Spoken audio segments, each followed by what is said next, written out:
Good afternoon, fellow YouTubers, and welcome to another fun-filled episode of Chillin' with the Pool. I'm your host with the most, Pirate Master Deadpool Supreme, along with my enigmatic co-host, Mr. Adam Warlock. Hello everybody, and welcome to another fun episode of Chillin' with the Pool. I'm actually starting to get the hang of this. Yeah, you are. Not stammering as much this time. Well, what do you know? Anyway, today we'll be diving into the realm of DC for a special ongoing series involving the Green Lantern Corps. It has something to do with the power batteries going haywire or something like that. I don't know, but believe you me, folks, the ending is really going to surprise you. That's why I left it out of the episode description, because you guys are going to have to see this to believe it. Oh, Arabella says hi. So, anyway, ta-da! I call it Green Lantern, the Starbreaker Supremacy. Yeah, this from the cover of this comic alone, it already looks pretty epic. So, without further ado, let's get started, shall we?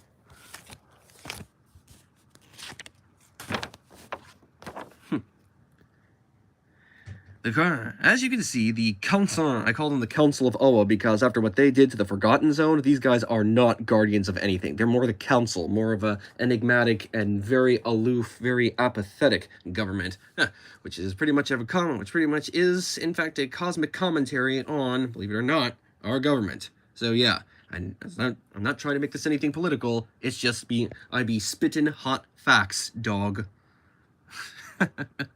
So yeah, in this universe, the council members have each taken charge of the lanterns, hoping to put their past beside them and get a better grasp on the emotional autonomy that has powered each of the lanterns.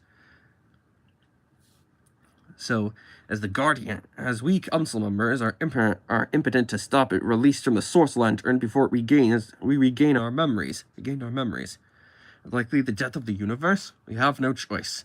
To stabilize our power batteries, it is our only hope. And she says that because it's the Hope Lantern battery. I have no clue who she is, and... Oh, wait, never mind. It says Oa to Ellie. Oh, so okay, so apparently there is a new lantern in the multiverse. Who knew? My brother knows exactly what he's doing.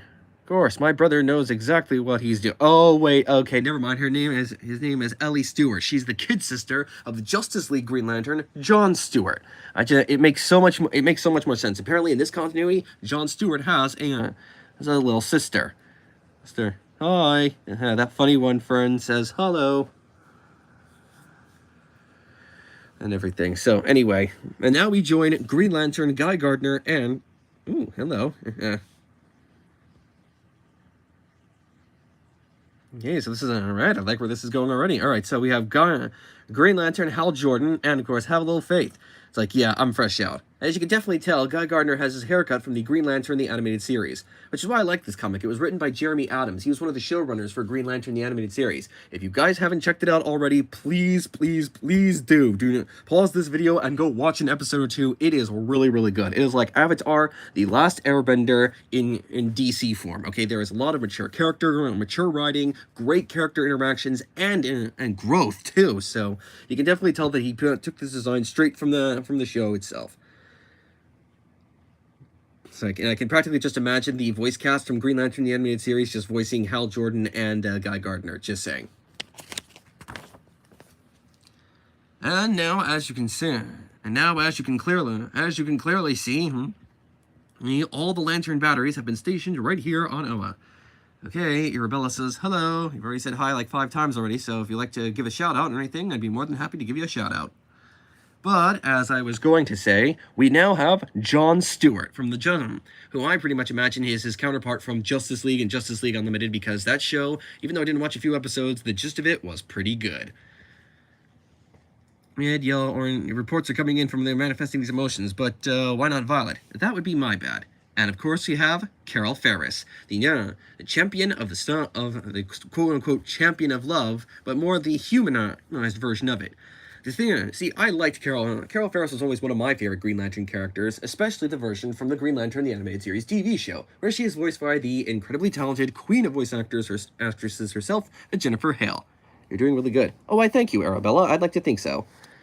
Anyway, this the version of Carol Ferris that I described is pretty much the GOAT version of that character. Seriously, I mean the comics tend to get her like some goofy ass super Silver Age villainess, but I think this version of her really, she's mature, she's grounded, and she provides the eyes and ears for the viewers, aka non-DC fans, into this comic book world, keeping it all grounded in a sense. They're hearing good things about your time. Right, keep up the good work. Oh, I thank you, Arabella. You're too kind. Anyway, John Cena. This is actually the first time I get to hear Jon Stewart and Carol Ferris actually interacting, and I could pretty just imagine the voice actors. Like Phil Lamar and Jennifer Hale just interacting. They did before at the very end episode, but this is just it. It's like Star Sapphire. Hearing good things about your time in the league. Thanks. I'm just trying to hold my own. Speaking of which, great to see you. All right. Quit making me realize how empty my life is. It's taking you this long, and I'm glad to see that Carol has retained her snarky sense of humor. Now question: where's the love lantern? We don't want to risk building it. For some reason, I've been operating fine without a power battery, which means there's other form of love out there somewhere, or the risk destroying it. Question: where are these light things? I can answer that. And apparently the Desolate Stone Castle. I have no clue what it is, so feel free to look it up on the DC website and everything. But anyway, these guys are basically just an evil cult that are trying to destroy the emotional spectrum and cause chaos to ensue. As you can pretty much tell, this guy not our business. Come, my children, we have one more piece to retrieve. Now, of course, these guys all, so it seems that Kilowog's joined the fray. So Kilowog, Guy Gardner, Hal Jordan, and Carol Ferris all fly to Gemworld. She's like, this place is gorgeous. What other realms can Dr. Fate transfer us to? I mean, seriously, her interaction with Dr. Fate, I mean, please, I always knew that Carol Ferris would want to be on the Justice League, and this is definitely one of those good moments. Like, you boozers are both wrong. In all the galaxy, there ain't nothing like that place I've seen on Earth. I'll never that place I've seen on Earth. Which is it? It's called Detroit. Definitely Detroit. Yeah, that's Kilowog for you. Green Lanterns, I guess really impatient. Oh, and you must be Star Sapphire. I mean, this place is amazing. Oh, I know, right? Come and wait and see everything. Not what I expect for a princess of Gemworld. Don't be too hard on Amethyst. She's actually only 14. She's like, wait, seriously? Yup, she is a 14-year-old teenage girl. So, what are you gonna do? Messages. Apparently, it's like, I swear, it'd be easier with the internet, but instead we have these weirdo crystals. Yup, definitely teenage girl, alright. You can tell by the urban vernacular.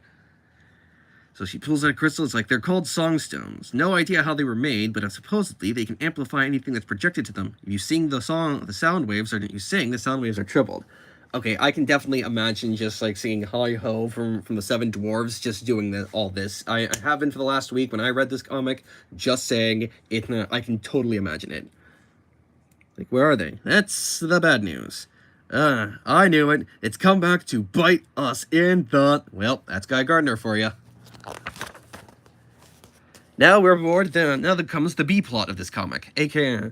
It seems that Superboy, What's-Her-Face, I Have No, and Kyle Rayner are all aboard the Interceptor. And guess who they have with them? That's right, ladies and gentlemen, and longtime fan turns. This is Aya. She's a self-aware AI program that was the main character on the Green Lantern the Animated Series TV show. And if you can hear me referencing it a lot, it's because it is a fantastic show. It's like, query, why have you been flying the Interceptor backward? To be fair, it didn't necessarily come with an instruction manual. What, didn't Hal pilot it that way?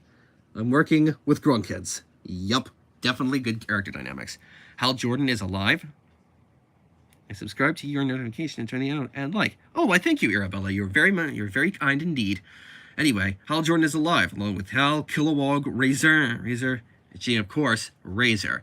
She and Razor were the two main characters of the Green Lantern the Animated Series TV show. Their whole love story has pretty much endured for an entire decade. Hell, since the series went off the air in 2013, they've been doing everything they can to bring these two back together. I mean, you had Justice League Action with Aya, then you had Young Justice episode featuring Razor. Now you have them in they featured them in the Crisis on Infinite Earths Tomorrowverse special, but they barely made much of an impact. So this is definitely written canon, so believe me, I can practically hear the voice actors for some of them, especially Greg Griffin, who voiced Aya.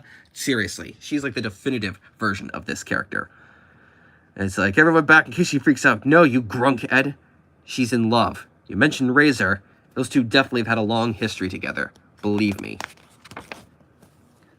Anyway, back on Gem World. It's they pretty much sneak in, steal the gems, get out.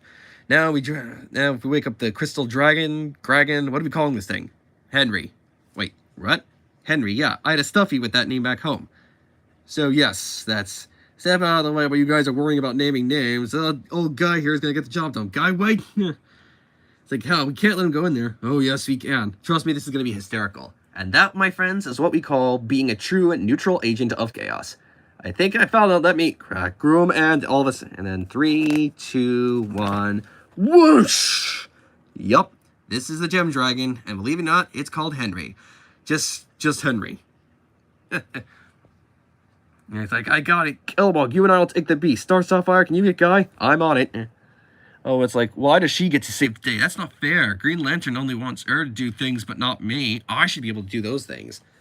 It's like, stop, huh? Hal, we have a problem. It's like the children of the fractured spectrum. Okay, so these are the negative emotions that were personified in human form. It's pretty much like an evil, dark, emotional cabal.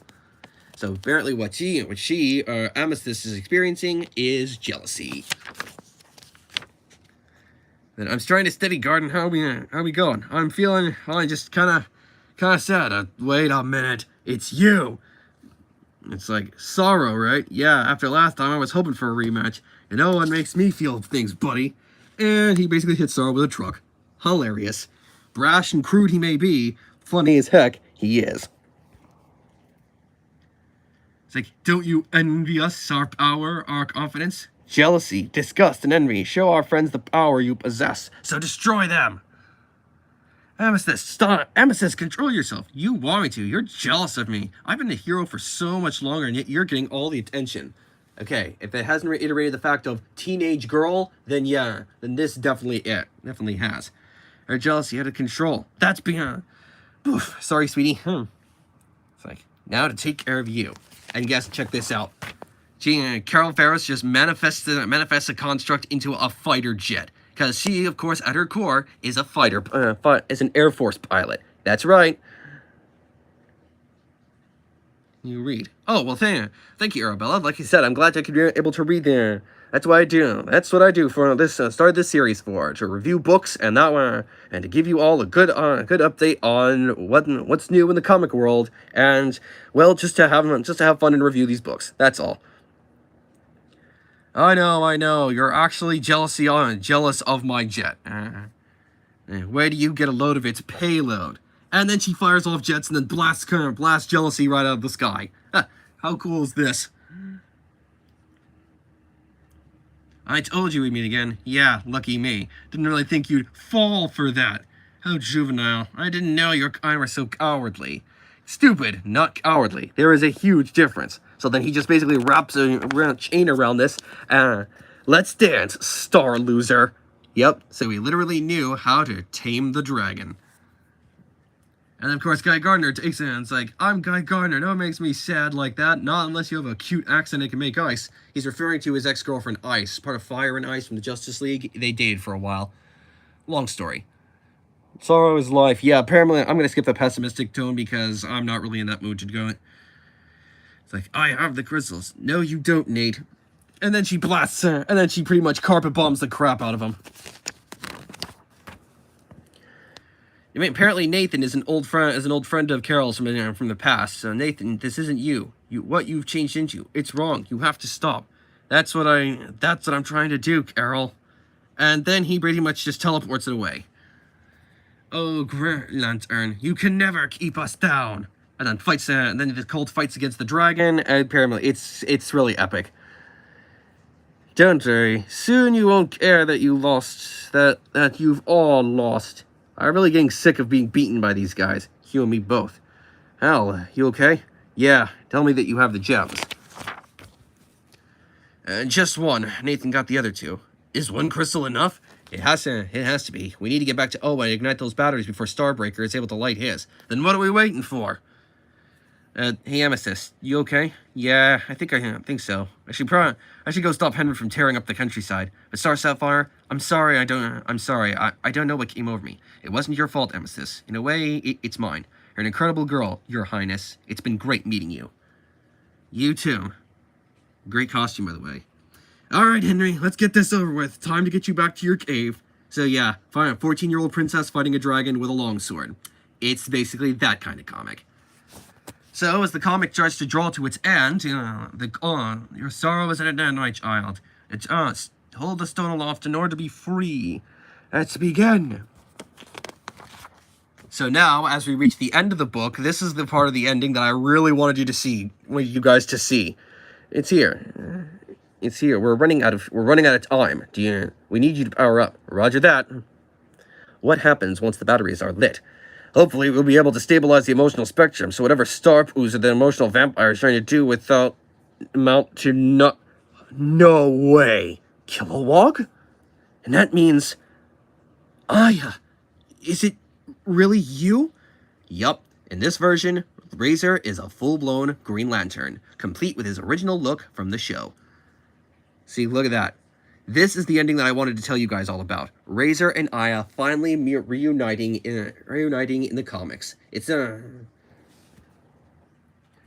So of course, Kyle Rayner lights up the lantern, and then of course he pretty much just gives the bad guys exactly what they wanted. And then, but enough about that. Aya, I've looked everywhere for you. Yeah, for you. I almost lost hope. Aya. Yup, this scene right here. Right here. Razor and Aya finally reuniting in the pages of comics properly after so many years. This is just like how Spider-Man and MJ were in the 1994 animated series at the end, but I always kind of saw that ending as more of a riding off into the sunset sort of thing, because of course Spider-Man was going to find MJ, at least in most versions he does end up getting the girl of his dreams. I mean, unlike comics today...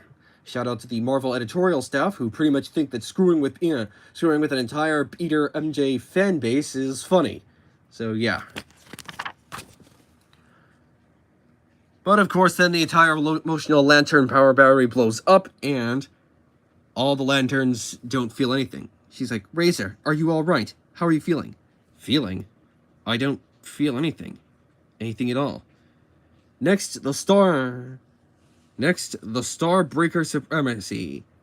A ring, 2 robots, and a wall. Oh my. This continues in Green Lantern Corps number 7. No emotions detected.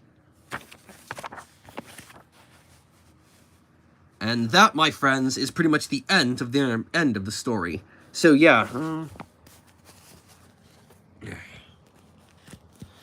So basically, this is like a part 1 or part 2 to the final part, continuing in Green Lantern Corps number 7. Hopefully, I can be able to pick up that copy so that I can hopefully bring you guys the rightful ending to Razor and Aya's long besotted love story that had started all those years ago. And that pretty much does it for this episode of Chillin' with the Pool. Until next time. Be sure to tune in next time for an all-new fun episode. Will we be diving into Marvel, or will we be diving back into DC? Who knows, my dear true believers? Who knows? Until next time, I'm Pirate Master Deadpool Supreme, and I, of course, am Adam Warlock, and hopefully we'll be able to bring you more coverage of the Razor Aya love story as it unfolds on the printed page. Excellently well said, Warlock. So, until next time, true believers, Excelsior!